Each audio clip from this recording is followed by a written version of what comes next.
bringing Gator Nation a different Gator great every episode. This is Jabbar Gaffney. You're listening to the All for the Gators podcast. Hey, I'm Earl Everett. You're not a Gator, you're Gator bait. This is Bo Carroll. Hey, I'm Rita Anthony. This is Kewan Ratliff, and you are listening to All for the Gators podcast. This is Cedric Faison, a.k.a. C4. This is Brandon James. This is Jack Jackson. Go Gators. Hi, this is your boy Jeremy Mincy, a.k.a. Mr. Mintz, and we were the All for the Gators podcast. This is Ben Trooper. You listening to the All for the Gators podcast. Hey, guys, this is Jarvis Moss. Go Gators. You rocking with Lito Shepherd, and we're All for the Gators podcast, man. Top notch. This is Chris Doring, and you're listening to the All for the Gators podcast. And now, your Gator alumni hosts, John, Andy, and Sid. I am ready to record. How about you guys? Let's do it. All right. I'm always ready. Oh, Andy's still shuffling around. He wasted the last second.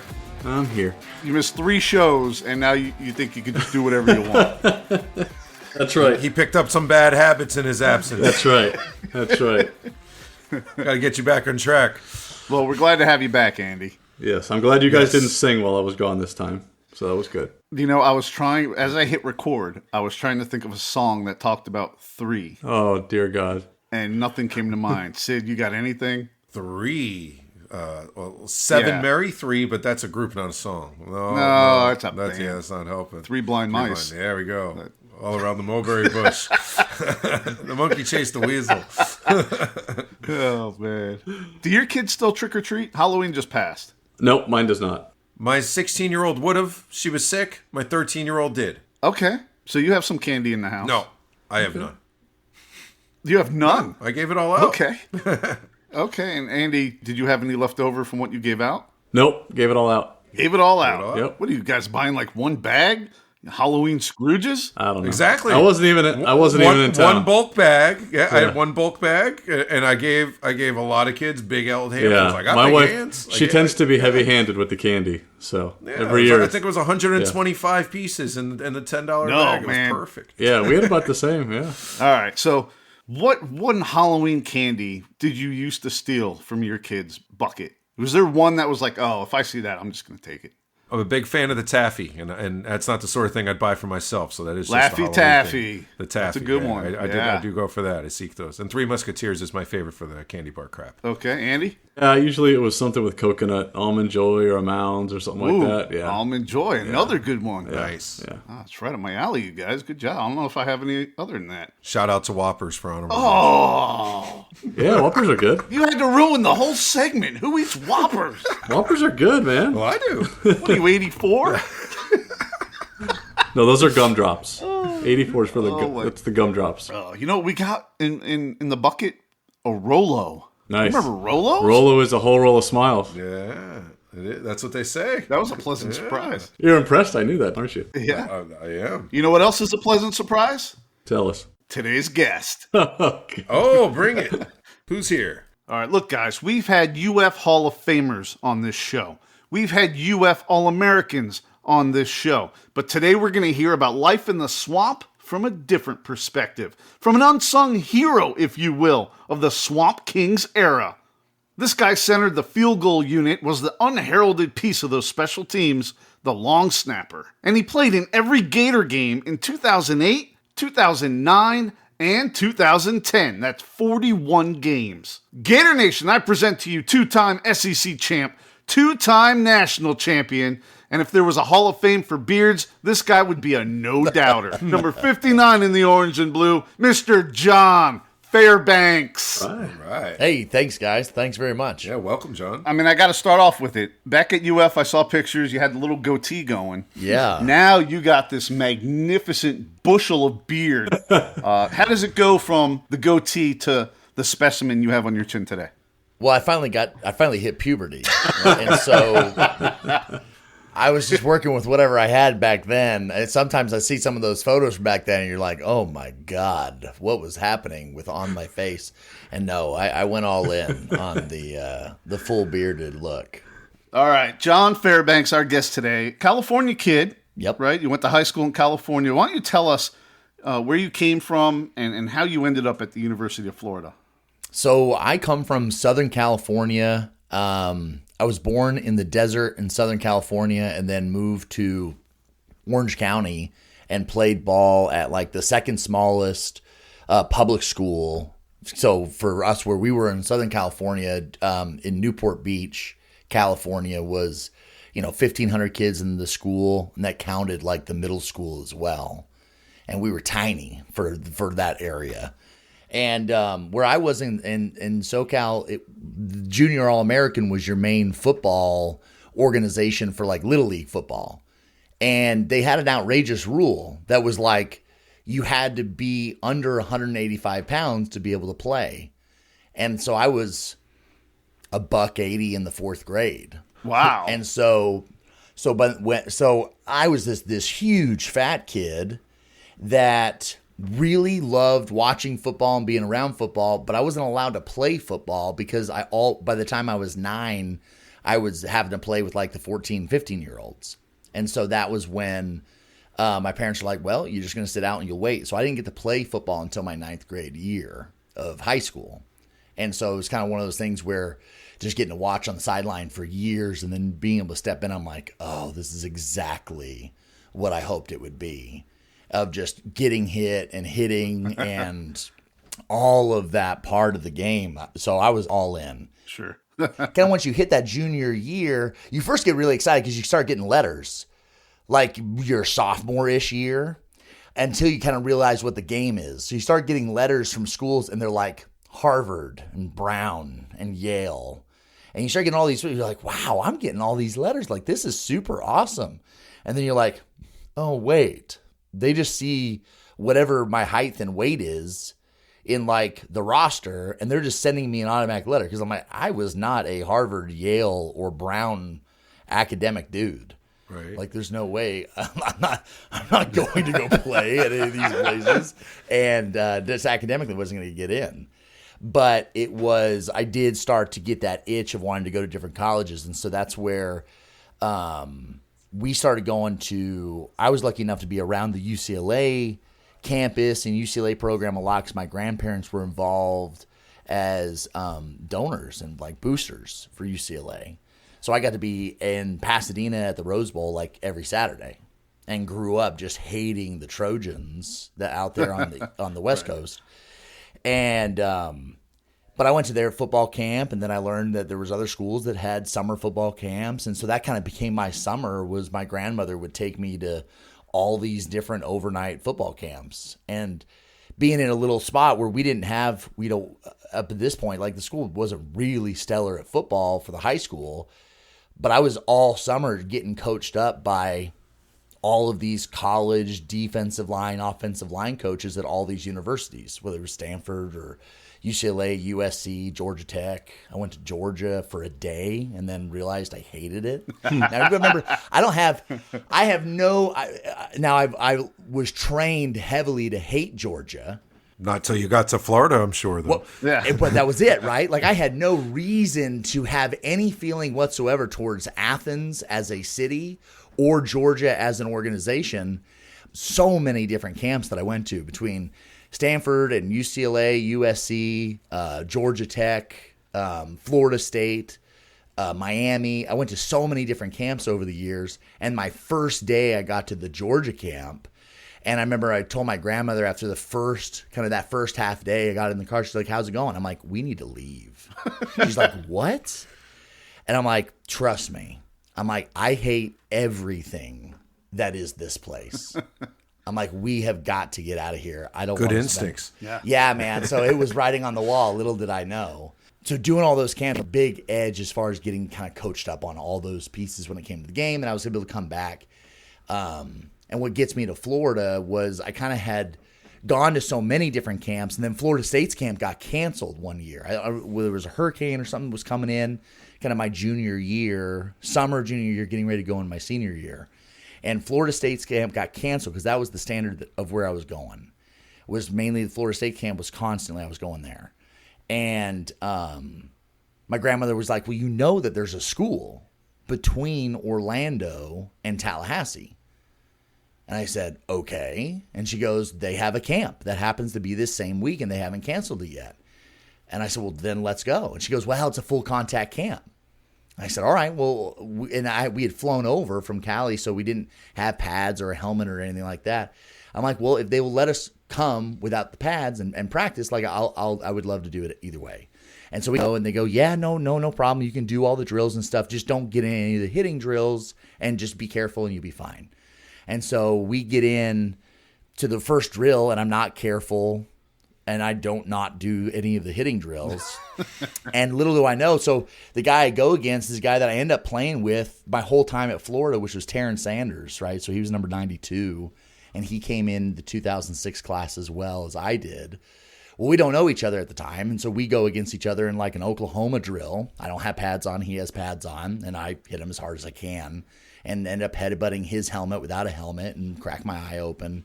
And so I'm bleeding all over the place, and which was like, could not have been more awesome to establish, right, like a baseline of like, hey, that kid's insane. And so they put on the butterfly or whatever, and so I have a great camp, and then I'm getting to get called in. At the end of the camp, they take over whoever, whatever, right, the ballers were of that particular camp. You got to go and do like one final workout in the swamp, because at this point it was the old practice fields. And so that's where we did all the camp, and then you got taken into the swamp, and it was only a handful of guys got to go in. And so this is where, like, first time I got to see, like, Steve Harris for the first time, or Earl Everett for the first time, Seiler. And so a bunch of these dudes are all out there. Then obviously Meyer's out there and all the coaches and stuff. And so from there, then on, I get contacted by the defensive line coach.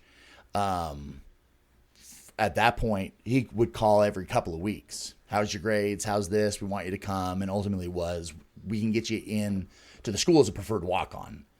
He goes, we're not going to give you a scholarship because your school is small, and he was just being nice, right? But you seem insane, right? And we like your motor, and we want you to be here. Complete D-line. And so it was between UCLA and Florida. And so for me, it just was, the writing was on the wall. I'm like, UCLA is going to suck for like the next decade. And my goal was always to go to the league. So for me, it was, if I wanted to go play, if you went to the state of Florida, they were pumping out more draft picks than any other state in the union. Right. So I'm like, well, then Florida it is. So that was ultimately, for me, was just like, well, that's where I'm going to go. My dad, we get through the junior year. He's like, well, you're not going to get a scholarship. He's like, so it sounds like you want to go to Florida. He's like, how sure are you that Florida's the pick? Because I've been there. Literally the day we drove up to go to the camp was the first time I had ever heard of the swamp, like stepped foot in the swamp, like any of those things was brand new.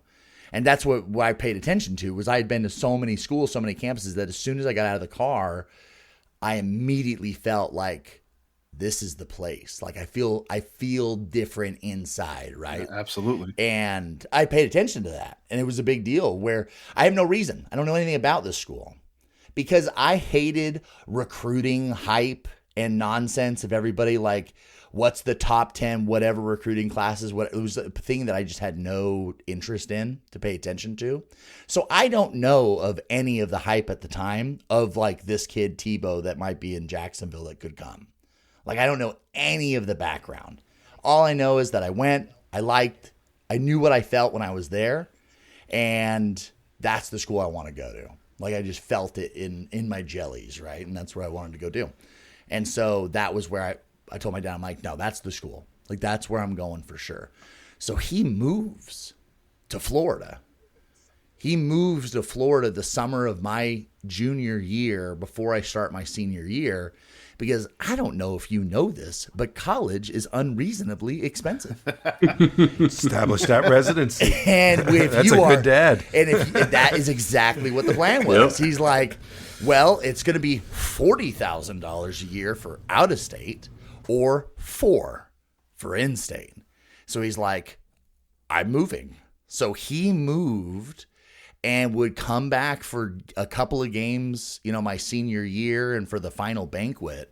But other than that, he lives in Florida for an entire year to establish residency, so that I only got semi-crippled by student loans because it just allowed us to establish it. So we like, as a collective family, we were all in. Even when I went to school, when I left to go to Florida, like, they sold the house because Dad had already gotten a spot in Florida, established that residency. So the whole family moved when I went to Florida. And with that preferred walk-on status, they actually helped you get into school.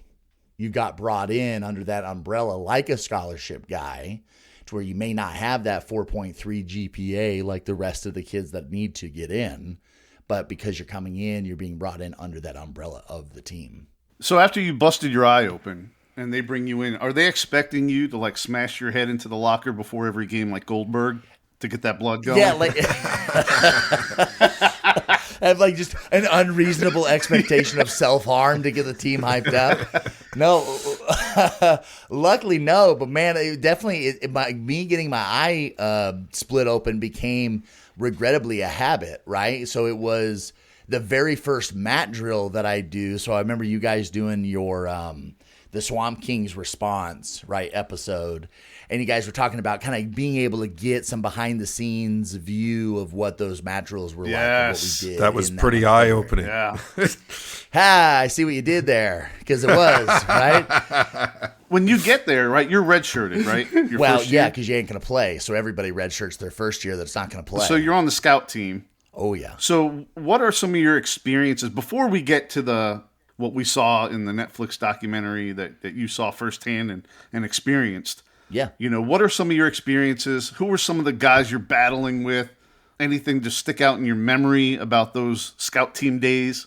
Well, scout team, you come in for that scout team. So that scout team, I was a defensive scout team guy. So if you were a defensive player, which in 2006 when I came in as a defensive lineman. Okay. And so wherever you are, whatever your position group is, you'll watch film with that group. So like just absolute killers were on the defensive side of the ball that 2006 year, right? Yes. Like it just is. And that defensive line room was also very special, right? You have Jarvis Moss and Joe Cohen, Ray McDonald. You've got Steve Harris. Friend of the show. Did you box Steve Harris? He said he boxed a lot of the guys. No, every match. Hell no. Oh my God. No way. Like you got to realize, like as a freshman, so freshman period, and then freshman walk on, is these dudes. One, they were incredibly kind. Like every one of those studs that were like, especially on the defensive side of the ball, like the defensive linemen and Earl, like so many of these dudes, they were really like just good dudes. Like how you can gauge a caliber of a scholarship guy, of a player, is how he treats a walk-on. Because walk-ons, you don't know their name. Like players that are on your team, they don't know who you are. A coach won't know your name for 3 years. He won't know who you are. Meyer had the same conversation with me for the first 3 years on the team. I would walk by him in the hallway. He always said hi. Like that steals your soul. If like a dude like walks by, doesn't even acknowledge that you're there, you're just a ghost. And so at least he would say hi.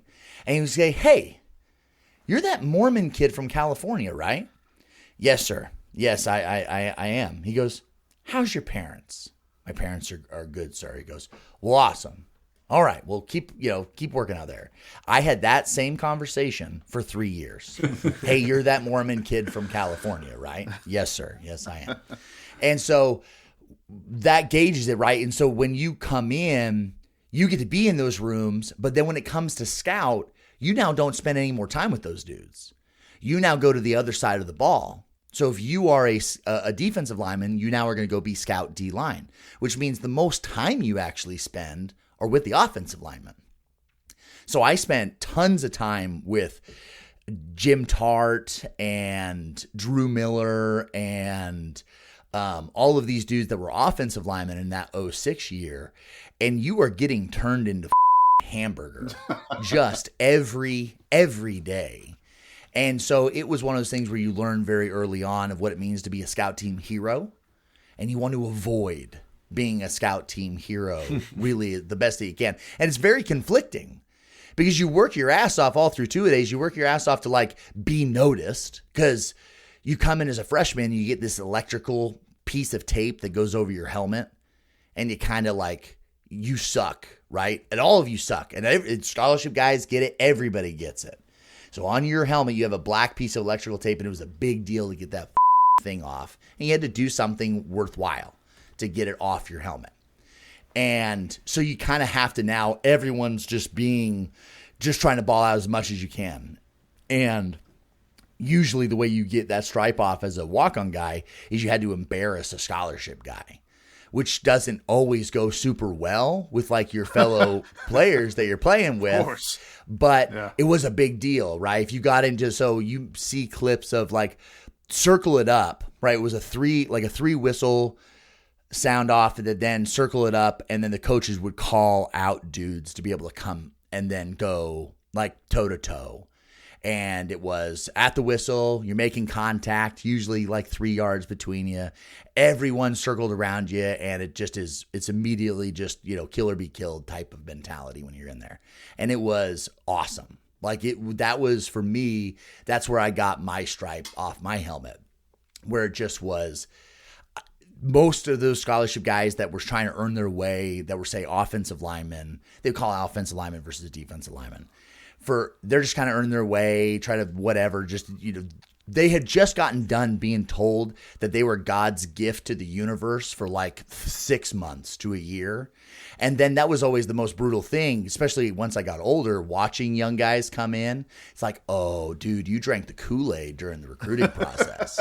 And it's like, you have shown up and now you are a boy. There are men here now. And you realize you're a piece of and get in line. Play behind. You're not taking Spikes' spot. Like, Spikes is keeping his spot, and he will go to war with you every day and will show you, young buck, why you don't take Spikes' spot. So that's what a lot of those scholarship guys, they're experiencing that in real time.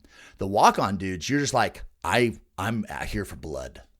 I'm here for blood because I am going to show that I belong and that people will know who I am.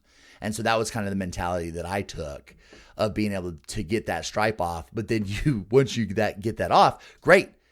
But then you start being like, hey, well, things are going really great. And then you start going against the offensive line. So for me, going to scout, I remember Drew Miller introduced me to the consequences of what it meant to be a scout team hero in one of the practices, where obviously I was going too hard too often. And they probably warned me, but I was ignorant to their warnings. And finally, like, one of the plays were over, and Drew just picks me up and just Donkey Kong slams my ass into the ground just over and over and over again. And then it just was like over. He just went back to the huddle as though like nothing had just happened. I picked myself up, and the scout team coach was like, "What did you do?" I'm like, I don't know. He's like, well, don't do it again. Whatever you do. Do you remember who you were against where you earned getting that electrical tape off your helmet? Probably Corey Hobbs or Jim Barry.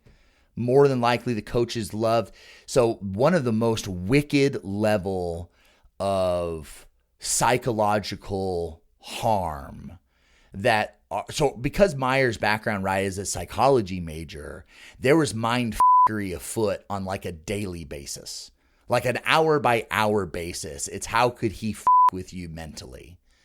And like when he was in charge of the punt team, right, was his baby, you would go into those punt team meetings, we fast forward to where I'm playing, and it's, you got diarrhea before punt team meetings. It was like J-Dub, so poor J-Dub, it was one of those things where he had up a block, right? He had an interior block. He just needed to hold the block for 1.5 seconds. Every half a second blocked meant that Brandon James was going to get 10 yards of yardage. So for every half second you could block, then that meant Brandon was going to get that much further down the field. And he just had it down to the math. And J-Dub just was f***ing it up one after another after another. He could not hold the block. And it was like, J-Dub, I'm going to have to explain to this coach's wife and his family why they're going to have to move, because they're going to be fired, because we're going to lose this game because you can't hold a fucking 1.5 second block. Man, we get out of that. We're like, dude, everybody needs to take J-Dub's shoelaces. Nobody let J-Dub go to sleep tonight by himself. Like, he is going to kill himself tonight. And so that was what it was all the time. So get back to the circle up drill. if you were a scholarship guy where they start getting a whiff that you are a recruiting mistake, Ahmad Black talks about it in the Swamp Kings episode. It is one of the cruelest things that they could say to a scholarship guy, which is you are a recruiting mistake. And so what they would do is they would start to sniff out young guys and see, were they a 4-star, 5-star guy, but they peaked in high school and now they're just going to lay a egg now here that we have them. And so there were a couple of guys that were lineman guys that definitely had to live that life, where it was they had identified them as recruiting mistakes. And so what they would do is they would purposely find a walk-on or walk-ons, plural, that were hungry and were willing to like kill anything that walked into the room and would sick us on them. And so I was going against those poor bastards all the time. And I just, at that point, it just is, it's one of those things where it's, I'm going to put your ass in the dirt. And I love those guys now, but there was no love then. It was like, I'm making a name for myself. So more than likely it was poor Jim or Corey. So the next year you actually dress for about 7 games, but you don't get in. In 2008, you get in every game as a backup, and then you start playing more regularly in 2009 and in 2010, even though you get in every game in those 3 years. At what point are you into the mat drills and the Swamp King stuff that we saw in the documentary? At what point are you, experiencing that and witnessing that and being a part of that? So when we came in, you don't get to be with the team. So I graduate high school in June because California doesn't finish high school, like your school year doesn't end until June. And we end, and then I immediately go out to Florida a week later. So I have 6 days of summer, and then I schedule for whatever, summer A, summer B, to get to Florida to start to be able to work and start taking classes. Well, I don't realize until I get there, like, oh, bitch, you're not getting to practice with the team. Like, you don't come until 2-a-days. And so that was kind of where we're like, oh, okay, well, I'm like on the team, but not on the team. So this is cool. And so you end up kind of working out around the stadium because you want to be there. So you're kind of you're running stadium steps, trying to figure out whatever you could do to like prepare for 2-a-days of whatever it's going to be. You have no idea, but you just have diarrhea thinking about it. And you kind of find some other dudes that were like you. So that's where I ended up finding some other preferred walk-ons of like, oh, hey, we're all kind of in the same boat. And that was kind of where we first get that initial group of friends started, were other preferred walk-ons that were kind of waiting our time to go into the Coliseum kind of a thing. And we don't then get to experience anything on like mat drills because that's a specific, it is in a place of all of our hearts for why we will hate the month of February for the rest of time. And it's because mat drills was in the month of February. So that's the off season. So I would have been thrust immediately into 2-a-days, then right into the season. And we kick ass, take names, go all the way to Arizona and beat Ohio State.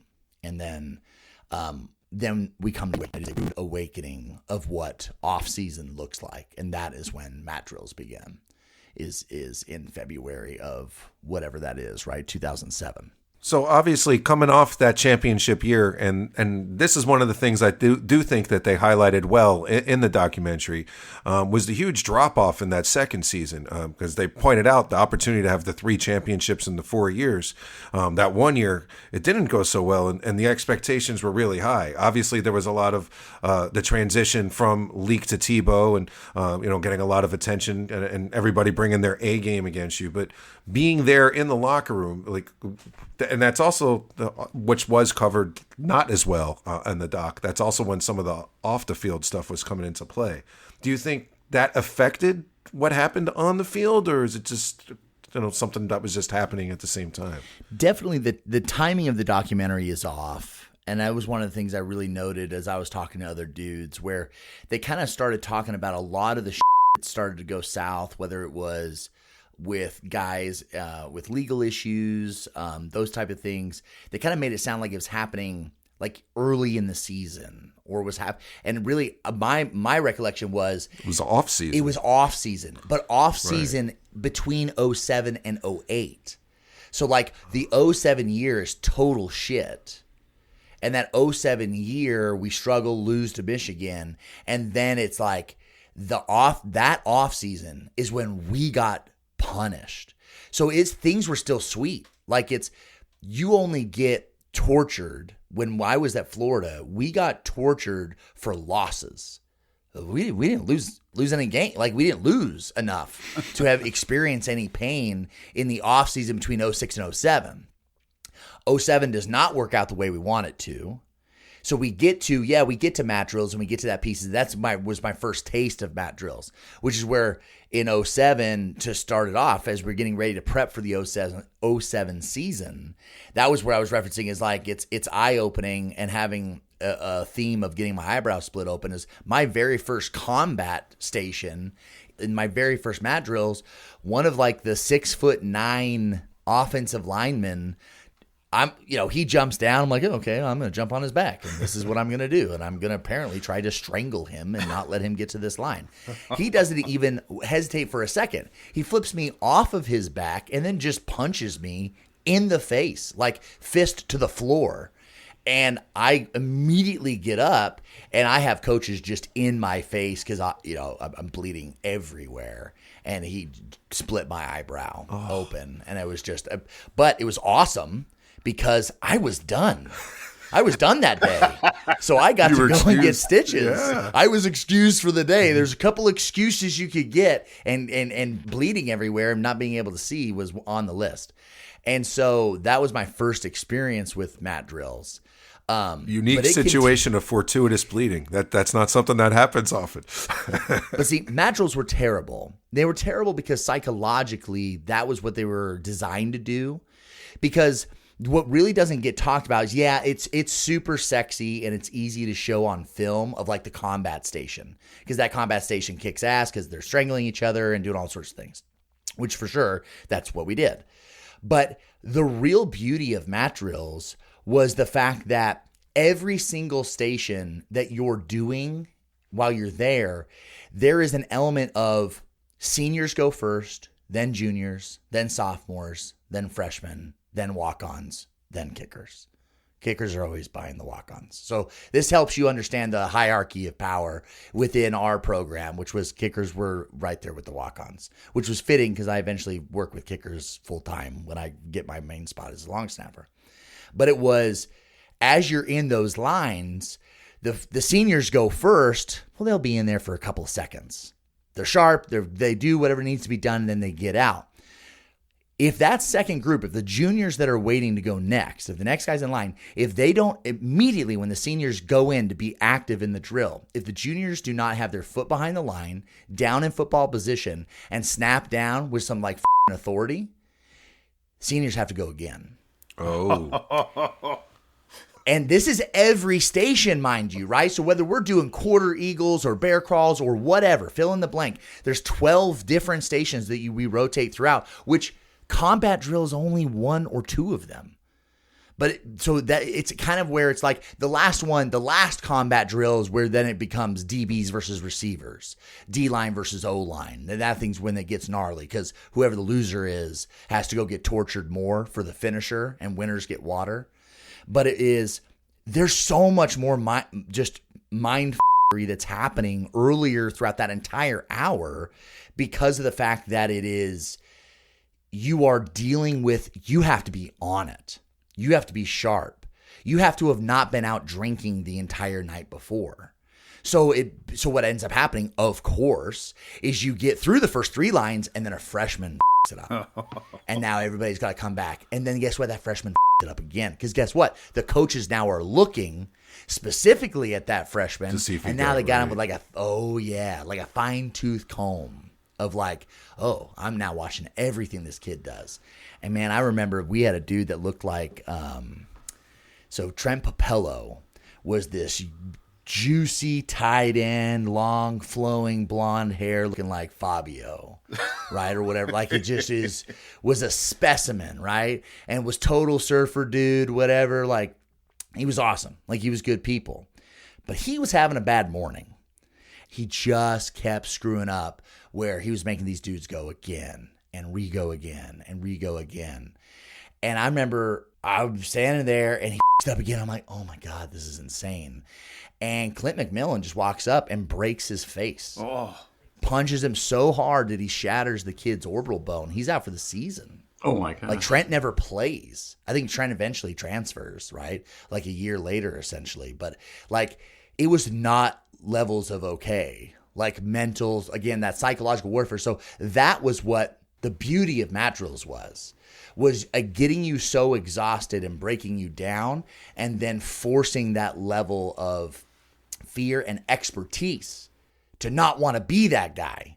Because that only has to happen once. And you're like, I am never having that happen to me.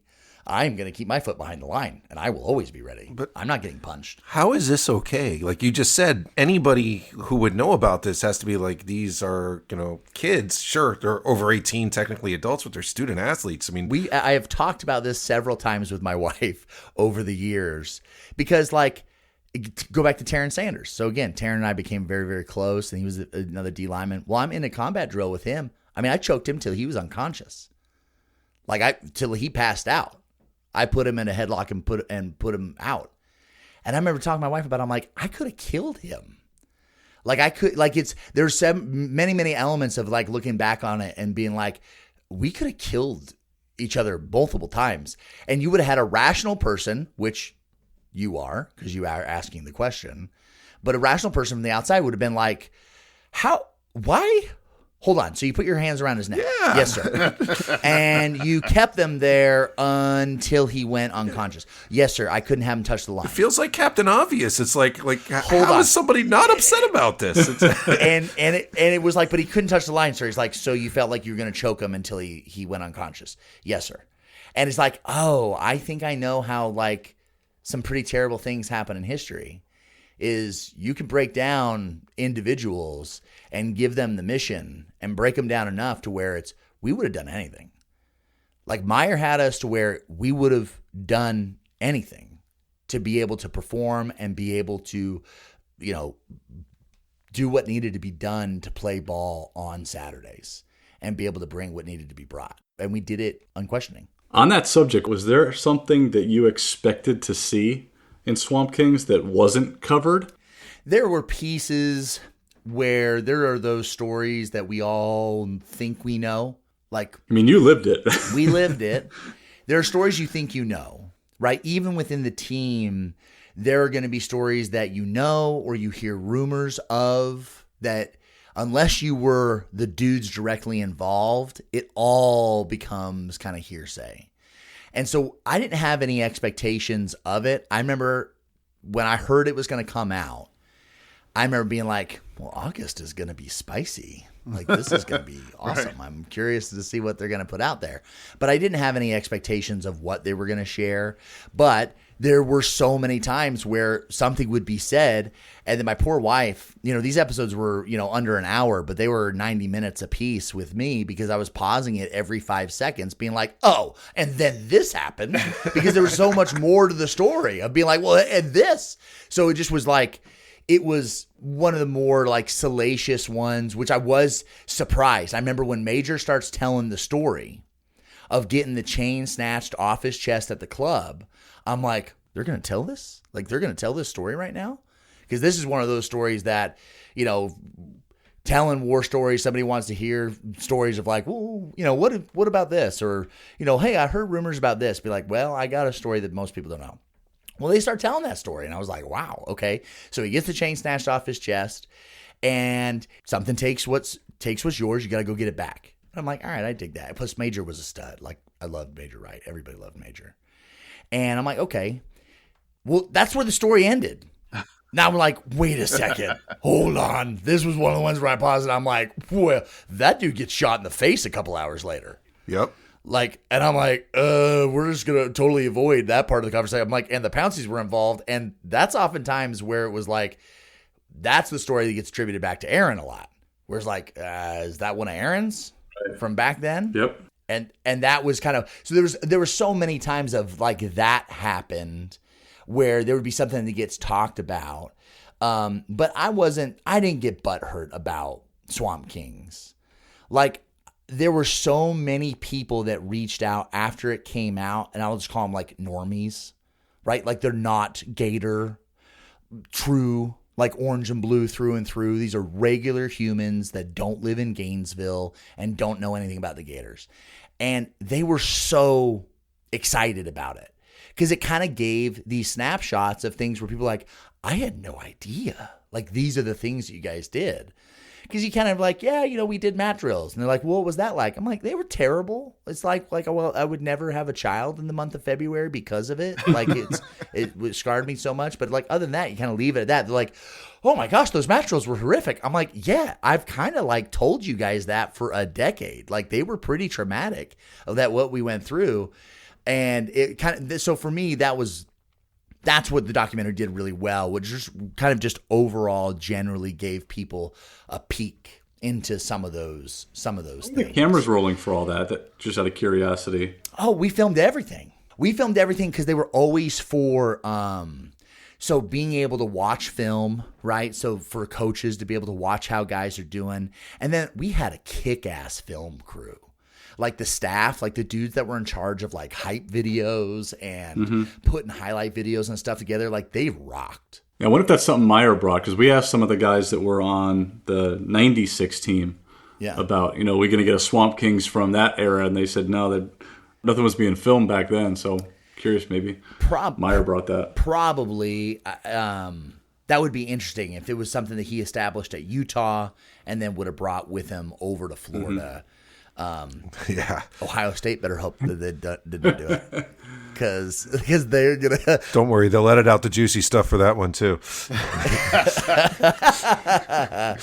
No, I think it's kind of interesting though. The makeup of the team. Obviously, a team has a lot of people, and a lot of different backgrounds, and you have what was perceived to be some wild guys who got in a lot of trouble. Well, Pouncey's, Hernandez's, and on the same team you have the golden boy who's too good to be true. Who doesn't stink. The quarterback there, and like, what was it like from your perspective? How did Tim Tebow, who was unquestionably one of the leaders and is one of the greatest college athletes ever, how did he connect with everybody in the locker room of such different backgrounds? And was he really one of the guys, or did they kind of look at him differently because he was Mr. Goody Two-Shoes? What can you tell us about that from your perspective? From my perspective, Tim was a f***ing stud 100% of the time, and everybody was on board with that. I've heard folks throw shade over the years, like well after we've been done playing, acting like that's not what it was. And the reality is Tim was a stud. He was a goofball. He was a goofball. He liked to have fun. He loved the Pounceys, loved interacting with them. And the reality is that the Pounceys were vital. Yes. The amount of juice that those dudes brought and swagger. Listen, they rode my ass for years of just never letting things die and always having a joke. And it was like avoiding their ass in the hallway kind of a thing.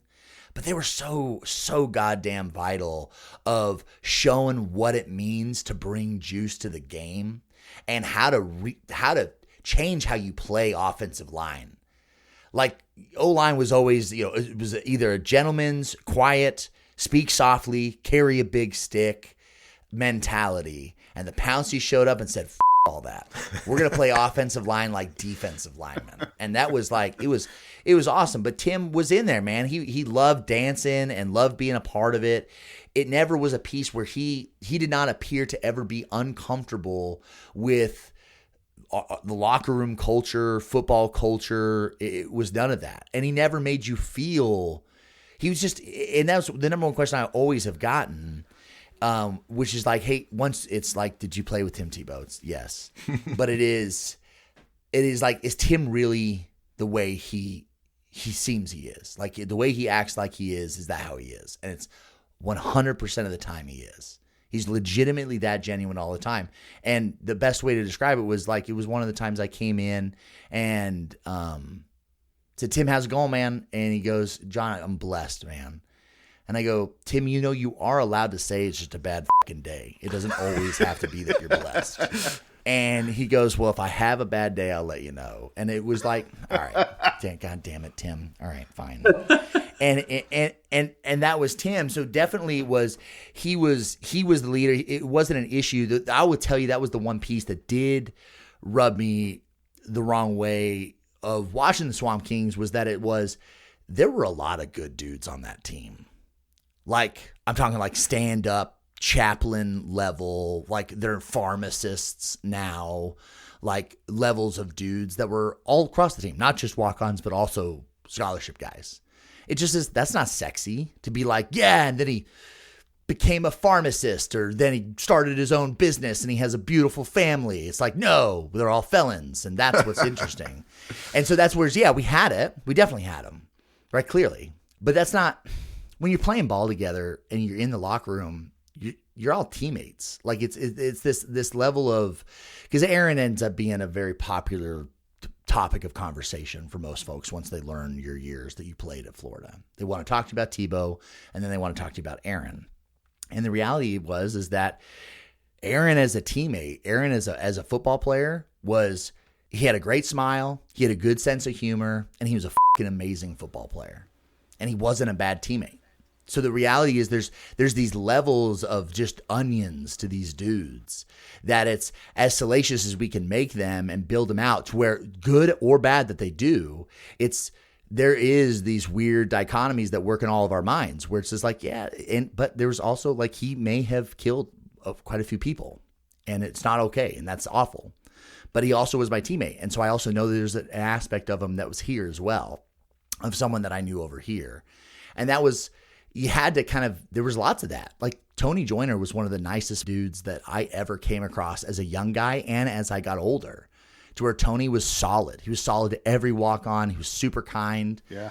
And then Tony's like in jail, and that sucks. Yeah. That Tony's in, and it is like, I'm not excusing anything that he did, but God damn it. Like, it's like that dude he was a good guy. Like, he was a good guy to us. Like, he treated us well. And so it's just, there's so many paths that these guys, what their past was, and then the paths that they went down because of that past and because of those opportunities to go down those paths later on. It's like, man, that's not the dude that I played with. It's not the guy that I've interacted with or I ate with, but I know it's him. Like, that's, sure. And that's not okay. Well, how many guys are on the football team? 100? 130, maybe 140. 140 guys, right? So it's a microcosm of society to a point, right? You're going to have, your chaplains, like you said, your stand-up guys. You're going to have it's a violent sport. You're going to have guys from different backgrounds playing it. And yeah, and I think there is what I think people will call out, because this is always what I've wondered, is were we really that unique with the amount of problems that we had? Or is it just known, the problems that we had? Now, there are some statistics that are out there that shows that we might be the outlier of what's not normal and what is normal for other teams that played. But it is, and that comes down to like, we're recruiting. And I think is that razor's edge that you play with on the recruiting trail of where you then are going to go recruit kids, where you're going to pull them out of based off of how good of an athlete they are, and then pull them out. And I always felt like that's a piece where for me, that has become a lot more important, where it is like being able to have the infrastructure to support dudes that if you're going to pull them out, like Wandy Pierre-Louis, who was the DB that I played with, who's a gas. Like every word that dude spoke was a party. Because Akon and Young Jeezy taught him how to speak English, right? Like he's speaking Haitian, and they pull him out of Haiti off the dirt floor and get him into the Miami school district so then they can then recruit him to come play ball. Like, Wandy's story is a crazy, crazy story that I don't think I've ever heard anyone tell, or at least I haven't come across it. And it's an amazing story to be told. I guarantee it. But what do you think that kid's been through? Like, just so that background, that level of background, you have no idea what you're going to get. It's like the most gnarly game of Forrest Gump's box of chocolates on the planet. Like, it's just, you don't know. Sure. You don't know what flavor you're going to get, because you're going to bring these dudes in and then you're going to put them into a college society and make them the star. And the level of support that all of us needed, and especially dudes that didn't get to have the same support system. They're on their own. They're living on their own. They're living in housing on their own. Like, and the team tried to help with different aspects of that. That's why Tim was Aaron's roommate. That's why there were aspects of trying to protect these dudes or put them around, but it it's such a dangerous game that it's talking with my wife about these things, especially with the documentary comes out. She goes, "Why did they ever let you guys leave?" She goes, "It seems like they would just do like a boarding situation, like you're being sent away to boarding school and you all just now live in the stadium and you're not ever allowed to leave.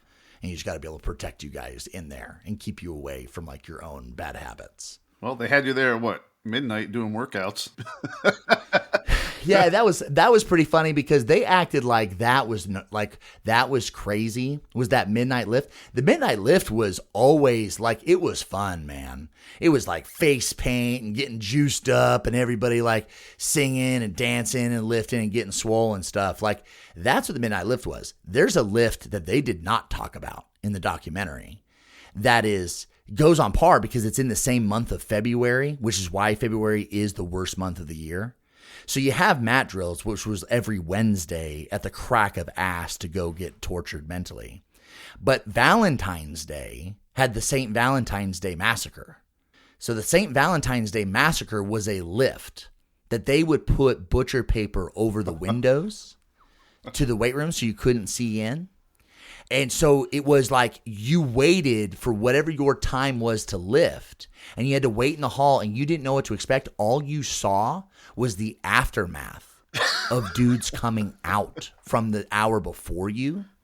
And I'm talking like the goal of the strength staff was no one walks out. They had, photos of the Valentine's Day Massacre of like all the bodies, right? Because we're talking like this is the gangster shit, right? This is the mobsters. Right. Yep. So this is like Capone and all that shit, right?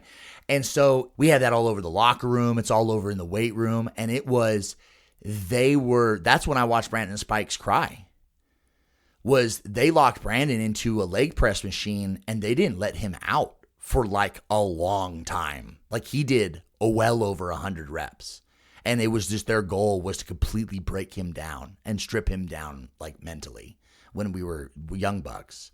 Like it was all sorts of not okay, like of what they did to us in the weight room. And I think it ultimately ends because Omarius Hines ends up having like a medical emergency because his quads got rhabdo and his quads didn't stop swelling. So he ended up having to be like rushed to Shands to have his quads like incised. So he has super gnarly scars on his quads because they had to be able to release the pressure because his quads wouldn't stop swelling. It's awful. But it was like, that was what it was like. Those were the things where I talk to guys, I'm like, man, they're talking about like the midnight lift. Like that was something. They're like, dude, Valentine's Day Massacre was where it was at. I'm like, yeah, that's what I remember too. I'm glad I'm not just misremembering things. Oh, man. All right. Well, let's take it back to the field. You know, you were there between 2006 and 2010. Yeah. You won 2 national championships, some bowl games. You sent me a picture when we first started talking before to get you on the show. Sure. And you have like a handful. You have like 7, 8. How many rings do you have? Yeah. So we have 2, 4, 6, 7 rings total. Wow. So you have the SEC championships from 2006 and 2008. And those are the rings you get when you win. That's relevant for the bowls. So I have those 2 rings, and then you have the 2 other rings for winning the national championship, and those are the gold rings, and that's what you win for winning. So again, same thing, 06, 08. And then for playing in the bowls for the national championship, one of your bowl gifts is a ring. Oh, okay. And so they're huge. They're massive. They're as big as our SEC championship ring from 2006. But you have these 2 other bowl rings that are from those 2 bowls, which I've always wondered, right? Like does Ohio State, do they really want a bowl ring to commemorate their loss to us? Like or Oklahoma? Like, is that the ring that you want? Like, There'd be a ton of them on eBay. Yeah, I was gonna say, like, I've always been curious about that. That's like those Atlanta Falcons Super Bowl champion shirts that they're wearing in Guatemala in the middle of the jungle or something, right? Exactly. And then the 7th ring. So Meyer had a rule, and Meyer's rule was we don't get rings for bowls. We get rings for championships. So that's where like we got those 2 other rings that kind of go as like a package set. So 3 rings for each of those championships that we won. Right. And then I played, so my last game was against Penn State in the Outback Bowl in 2010. And we got a bowl ring for that. And I don't know why. because it is. I got a size for my pinky because I'm like, well, this would be one that I would like give to maybe my kids or whatever, because it almost looks like a class ring. Like it doesn't quite match the others. And it was curious because by that time things were super weird, right? So Meyer had been gone and then came back. So that all happens right in 2009, which I would have been more than happy to get a Sugar Bowl ring. Like, that's kind of kick-ass. But Outback Bowl just didn't quite hold, like the Bloomin' Onion only holds so much power, right, in all of our minds. You beat Cincinnati 51-24 Yeah. in that Sugar Bowl. You beat Penn State 37-24 in the Outback Bowl the year after that. Right. I was at that game. Me too. And you had a better view of the action. I did. Yeah, the Outback Bowl was cool because my son had been born during two-a-days, so I got married my third year in college. So when we went to the national championship in Miami against Oklahoma, my wife got to come because she was now my wife at that time, so she got to come and that was our honeymoon. Nice. We had practice all December, and then we had one day off before we then had to be down in Miami. So we got married on that day and had the team out for the wedding. Wow. And then she then came down as my wife and then was my, plus one. So I got to be I didn't have to be with another player. I got to be with my wife, and that was our honeymoon. I can't think of a more badass honeymoon than that. Yeah, really. It was pretty awesome. And so then we get to the Oklahoma, and then we get to the Outback Bowl. And so by then, now we zoom ahead right from that year in 2008. Now we're in 2010. And so now my son had been born in two-a-day. So I was getting my master's degree and playing my final year, and then my son was born during two-a-days. And so he got to be on the field. So I have photos of me holding him in my jersey and stuff. So that was pretty rad for the Outback Bowl. That's great. John Fairbanks, you do two podcasts, right? Yes. You have the Gym Owners podcast and the official Walk On podcast, which I listened to. You did companion episodes of your Walk On podcast to the Swamp Kings. Each episode, you had your own episode. How can people find your podcast? You can go anywhere where we listen to podcasts. I did everything through Spotify for the Walk On podcast. So they're all video episodes. Spotify makes it super easy to be able to get all that stuff loaded. So I just did it all through them. So you can get access to the video episodes. And then, the Gym Owners podcast, the Walk On podcasts, you can just search for them anywhere where you listen to podcasts. You can find us there. All right, John, we usually end the show in a bit, and we're going to do a 5 for 5. Okay. This is where we say we'll bring up a teammate of yours, and you got to tell us the first word that comes to your mind. Are you ready? I'm ready. Stephen Harris. A stud. Tim Tebow. Righteous. I like that. That's a good one. Caleb Sturgis, your kicker. He's got a broke-ass back. Oh, okay. Poor Caleb was always hurt. Poor Caleb. No, I love Caleb a lot. Is that why he didn't make it in the NFL for too long? I think he struggled with injury for sure. And Caleb he was so solid, man. He was. And he had amazing work ethic. Like, that dude put in the work. I loved Chaz Henry a lot, but Chaz did not put in the work. Caleb totally did.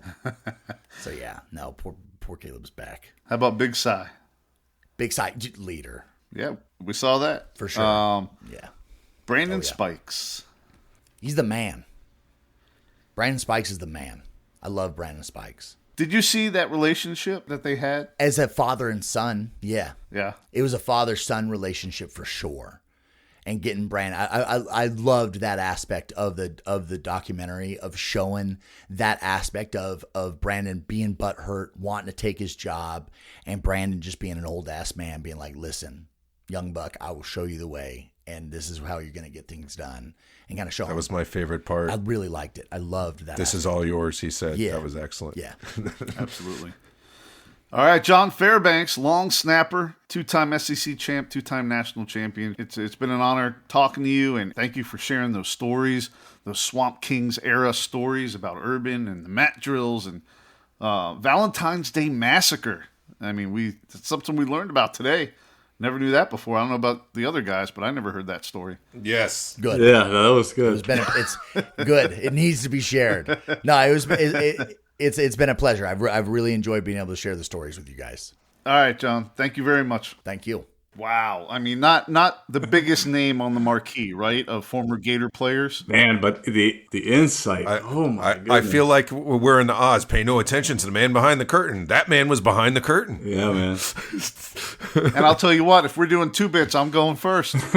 So okay, let's hear it. Valentine's Day Massacre. What else do you need to know, That was good. man? Oh, you got it. I mean, we heard and we saw on Swamp King's stuff he alluded to and gave us more insight on, but the Valentine's Day Massacre was not in the documentary, and they had pictures up of the bodies all around the locker room, and they put up the butcher paper. Yeah. Oh my God! It wasn't in Swamp and Kings, horror stories, but it's on All for the Gators. That's right. That's the kind of insight you could find only here on the All for the Gators podcast. And he said it right. I said it right this time. I was watching Swamp Things, and I said it correctly. Oh, Jesus. All right, who's next?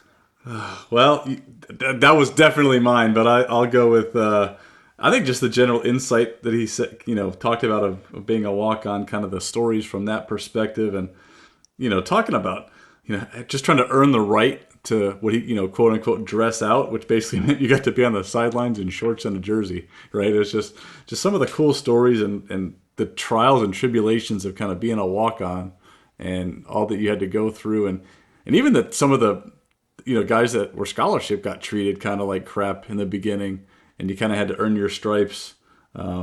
Just very good insight from him, and cool to see his story that he went from that to starting every game. And as he said, he didn't screw up, so he didn't lose his job. That says a lot, right? That's an important job, man. We've seen the issues this year alone, right? So, Joe, having him have that success was really cool to hear, and just phenomenal stories. I like that one. Good point, Andy. But I think we might have the best soundbite from any episode yet. Do you recall when he was talking about the Black story, where they didn't mention this in the documentary, but a few hours later that guy was shot in the face. I heard that on our episode.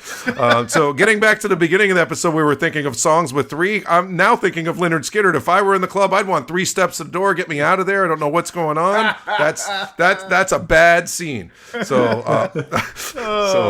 that's my 2 bits. Way to wrap it up, Sid. Yeah. Nice little bow. That's yep, absolutely. All right, fellas. This one was a good one. It's a good one. Oh, yeah. It was a good one. They're all good ones. Yeah. Of course. This one was a little different, and it was very, very cool. Yes. Yeah, absolutely. And you can check this one out as well as all of our episodes at allforthegatorspodcast.com. Sid's favorite website. It is. I'm there right now. All right, guys. Enjoy it, Sid. It's my favorite. Go Gators. Go Gators. Go Gators.